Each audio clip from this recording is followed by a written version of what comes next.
Ravens now on 1st and 10. 12 yards to pick up there. Good for a Raven first. From the 13 now, they work on 1st and 10.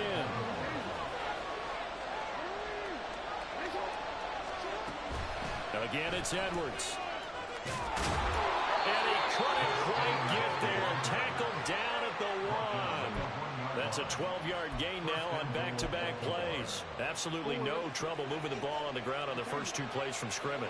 Absolutely. You know what I really like? Same guy carrying the ball both plays. And he'll get in. Touchdown, Baltimore. Justice Hill taking it in from a yard out. And the Ravens take the early turnover and convert it into an opening touchdown. Sometimes offenses can get too cute down near the goal line, but there's nothing fancy about this one. As Coach Lombardi would say, we get a seal here, and we get a seal here, and we run this play in the alley. And that's good work to hit the hole hard and finish in the end zone. Tucker able to connect on the extra point, and that makes the score 7-0.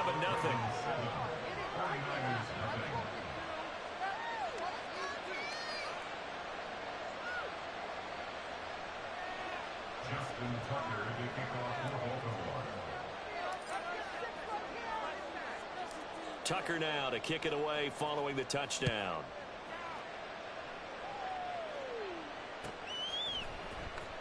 He will return this from deep in the end zone.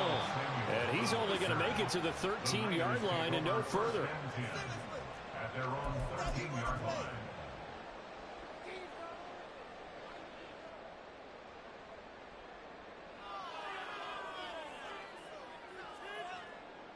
The 49er offense set to get this drive underway. And the interception on that opening drive winds up leading to the touchdown, so now it's kind of time to start over. Yeah, it certainly is, and his first throw of the game. But I like the way his guys rallied around him. Oftentimes, the quarterback is the leader, right? He tells everyone what to do. In this case, I noticed his linemen around him kind of patting him, saying, let's go, big boy. You're still our leader. Just like that, a pickup of 20 on their first play from scrimmage. But no matter your experience level as a quarterback, you throw an interception on that first drive, maybe a little shaken up. Nice response there to get their first down. I think you make an excellent point. I don't care who you are. You throw an interception, it's going to get to you a little bit. But the ones that we've seen that are the best, you never notice it. They don't come to the bench, throw their helmets. They don't do any of that. They just go back out the next drive and act like it never happened. And that's what we're seeing here. There's Purdy on 1st and 10. Oh, his early struggles continue. Here's another one intercepted. Picked off by Roquan Smith. Well, they're certainly not giving much help to their defense, are they? Because for the second time now, that D has had to run back out on the field early after an interception. And remember, on the last drive, the opposing side took it in for 6 after that interception. From the 34 now, here's 1st and 10. They'll run it out of the gun with Hill. And he'll follow his blockers there all the way down to the 23-yard line. Now Lamar changing the look.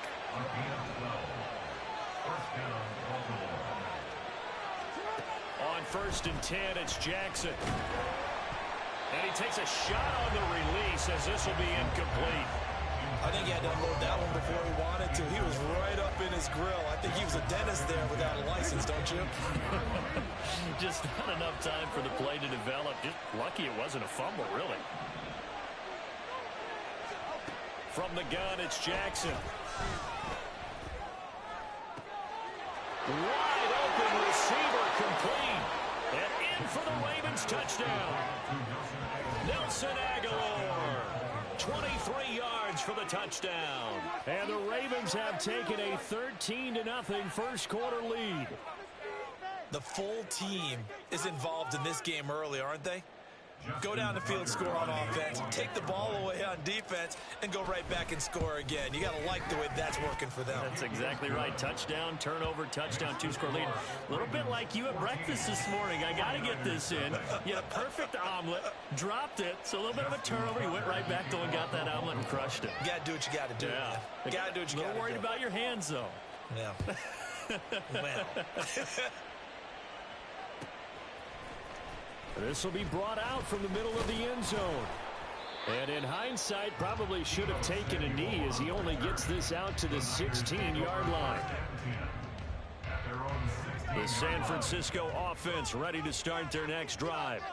And it's been a miserable start for them offensively. Obviously, 2 drives, 2 interceptions. And this is where you have to know your quarterback and know how you actually have to reach him. Do you do it with a little bit of humor? Maybe you break the ice a little bit like, hey, didn't we practice in that colored jersey all week? Not the one that you're throwing it to? Or maybe you have to be stern with him. But whatever it's going to take to get the message, it has to be done. He's putting the game in jeopardy. Another run with McCaffrey on second down. They'll get him to the ground at the 20 following a pickup of 4. They'll need 5 on this play to move the sticks. Brings up 3rd and 5. Purdy. Pushes him over. And he works free. And he is going to have a Niners first down as they're able to get the 3rd down conversion. First and 10 at the 32-yard line.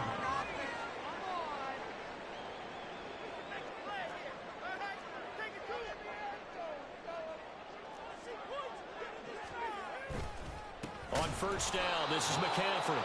And he is met in his tracks behind the line of scrimmage.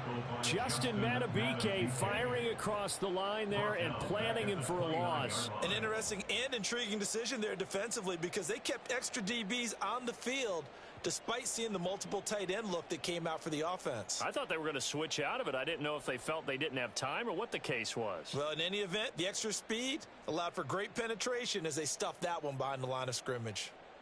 So their task a little bit more difficult now. 2nd and 13 that they're walking up on.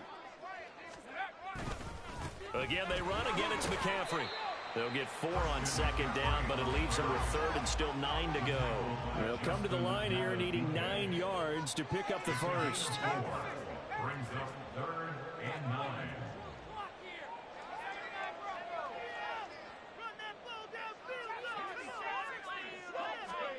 Here's Purdy now on 3rd and goal. Pass taken in by his big tight end. He's going to have the first down and then some. And finally taken down at the 35-yard line. It'll go as an impressive 31-yard gain. Seems like all the fireworks in this first quarter have been on the other sideline, but here they're saying, hey, we've got some explosive guys on our side too. And that's a big play in a game that's looking like it might be full of big plays. So that changes things a bit. Here's a 1st and 10 all the way down at the 35. McCaffrey running up the middle. He'll work his way up the middle for a gain of about 4. 2nd down. 14-0 the score. This is the NFL on EA Sports. 14. 49ers nothing. The 49ers with the football here to begin the second quarter, as they are looking at a 2nd down and 6 coming up.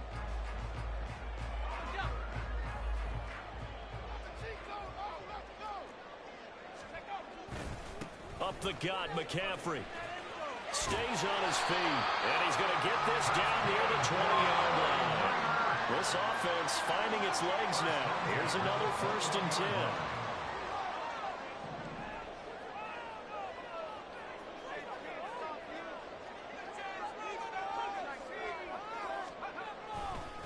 They'll give it up to McCaffrey, and he's only going to get a yard from the 20 to the 19. They work now on 2nd and 9. 1-yard gain. Brings up 2nd. This time they'll throw it. Here's Purdy, escaping the pressure right. He throws it on the move, but can't connect as that falls incomplete. Some of the fans here don't seem too happy about what we've seen in this first half. No, not at all, and I understand why. They've looked lethargic, out of sync, and it shows on the scoreboard. They're 2 for 2 on 3rd down conversions on this drive. This one tough. They need 9 yards on 3rd down. Purdy now to throw. Gets this to his running back. It's Christian McCaffrey. And oh, he's just going to be short here. Barely. Maybe by a half a foot. It'll be 4th and inches. We can make this one pretty simple. Locked up all of his progressions downfield, forced to get it to his running back. But how about the way they ran to the football and knocked him down to force a 4th down? Purdy on the sneak. And he'll be touchdown here, but not before he does pick up the first. They'll try to run with McCaffrey. And he is going to be stopped cold behind the line of scrimmage. Nothing doing there as the 13th play of the drive proves to be unlucky. I have a feeling they'll stay committed to running the football, especially on the early downs. They just haven't had a whole lot of success just yet. On 2nd and goal, here's an option play left. And he's going to work this one down to about the 5. This has been a long drive. You got to figure a field goal would be a letdown. Can they convert now on 3rd and goal? Here's Purdy. And this is going to be incomplete. So it's been a long drive. They've held the ball for quite a while. Now what do you do here? Well, to me, at this stage after this drive, this close to the goal line, 3 points would be a letdown. I'm going for it here. Well, they're going to try this thing. They're at the 5, 4th and goal. They're going to go for it. We'll see. Run, probably pass to both in the arsenal. And it'll be intercepted. Picked up by Marcus Williams. And the Ravens are going to get the ball back on the turnover. They hold on 4th and goal. And that one was relatively easy to see. I noticed that from up here. Yeah, it doesn't take a whole lot, does it? Sometimes you get multiples. What I always love on these offsides is when each side points at the other. Hey, you did it. No, you did it. They deciphered that one correctly. Can this defense hold them out? Here we go now. 4th and goal from the 2. Now Purdy. And it's intercepted at the goal line. Picked off by Roquan Smith. And the Ravens are going to get the ball back on the turnover. They hold on 4th and goal. Oh, they were so close to the goal line, Charles. 4th down, they figure, well, we'll go for it. But the decision to pass winds up being a bad one with that interception. Well, I think you said it really well. They may have just figured we're this close. We may as well. And now off to the races down the right side.